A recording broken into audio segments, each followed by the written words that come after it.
goal to let my mind drift, because sometimes Mhm. the negative side of it is like you're doing a run and your mind is like, this sucks, Mhm. right? And you're thinking about how much time is like, and that doesn't produce anything, and it's not an enjoyable thing. But like, if the mind goes, if you can let your mind drift, it's less about ideas. I feel like in those moments, you're kind of just you're off thinking about more like life, not like Mhm. creative thoughts, Mhm. more like, people and relationships and different things. And like, that's kind of a nice place to be, because then all of a sudden you're like, oh, Mhm. a couple miles just went by. Yeah, there's something to be said for these states of wordlessness Hmm. where you're not constructing things in complete sentences. And there's no sensory input like through a phone or through even, I do listen to podcasts or books when I run sometimes, the Hmm. long run. But there's this idea that a lot of learning and creativity is about purging all the noise.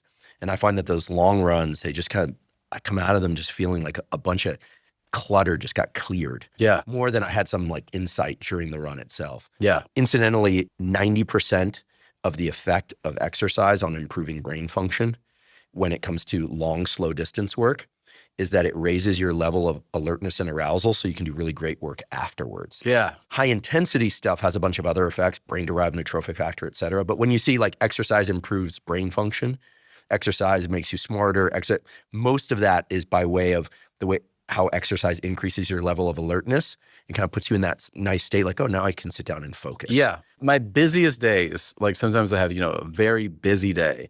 If I start that day with a hard workout, Mhm. I end up having no problem tackling that day. Isn't that wild? It is wild because Mhm. like sometimes like I'll have a day where, I have to arrive at my studio, let's say at 10 a.m. for something. And it's just like, it's going to be recordings, meetings, pitch meeting, and then like, leave here, go to this thing. Like, it's going to be the entire day.